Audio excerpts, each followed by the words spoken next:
तर आता मोठी बातमी, कारण पोलीस भरतीच्या जागांमध्ये वाढ करण्याच्या मागणीला उपमुख्यमंत्री देवेंद्र फडणवीसांनी सकारात्मक प्रतिसाद दिलेला आहे. 9,000 जागांमध्ये आणखी 3,000 जागा वाढवण्याची मागणी करण्यात आल्याचं आमदार राजेंद्र राऊत यांनी सांगितलं आहे. आचारसंहितेच्या आधीच पोलीस भरती प्रक्रिया पूर्ण करावी अशी ही मागणी आमदार राऊत यांनी केली आहे.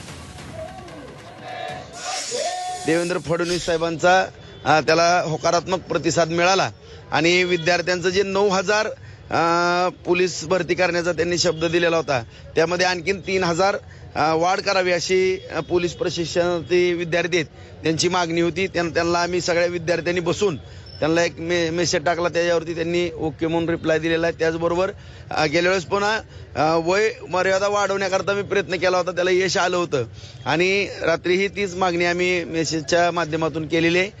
नमस्कार मित्रांनो, MK ऑल न्यूजमध्ये तुमचं सर्वांचं स्वागत आहे. एक आनंदाची बातमी आहे मित्रांनो, तर तुम्ही व्हिडिओ ऑलरेडी बघितलेलाच आहे.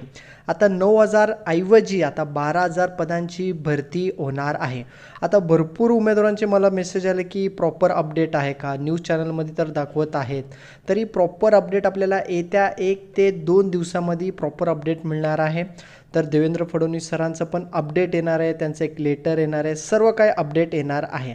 आता आचारसंहिता अगोदरच ही भरती डिक्लेअर होणार आहे का, तर जवळपास तसंच होणार आहे. भरती डिक्लेअर होणार आहे, पण इलेक्शन झाल्यानंतरच ही भरतीला सुरुवात होणार आहे मित्रांनो. तर त्याचं प्रॉपर अपडेट येणार आहे. आता तुम्ही तुमची तयारी कंटिन्यू चालू ठेवा मित्रांनो. पोलीस भरतीतलं लहानातलं लहान अपडेट आम्ही तुमच्यापर्यंत पोहोचवणार आहे. तर मागील वर्षीचे फायनल कट ऑफ लिस्ट, महत्त्वाचे प्रश्न उत्तर सर्व आमच्या चॅनलवरती अवेलेबल आहे. तर तुम्ही तर माझ्या चॅनलवरती न नसेल तर चॅनलला व्हिजिट करा. सर्व काही कट ऑफ लिस्ट, कुठल्या जिल्ह्याला किती कट ऑफ लागलेलं आहे, सर्व काही अपडेट मी तुम्हाला तिथं वेळोवेळी देतच आहे आणि दिलेलं पण आहे. ओके, चॅनलवरती नाही नसेल तर चॅनलला आत्ताच सबस्क्राईब करून घ्या मित्रांनो. चॅनलचं नाव आहे MK all news. Thank you for watching my video.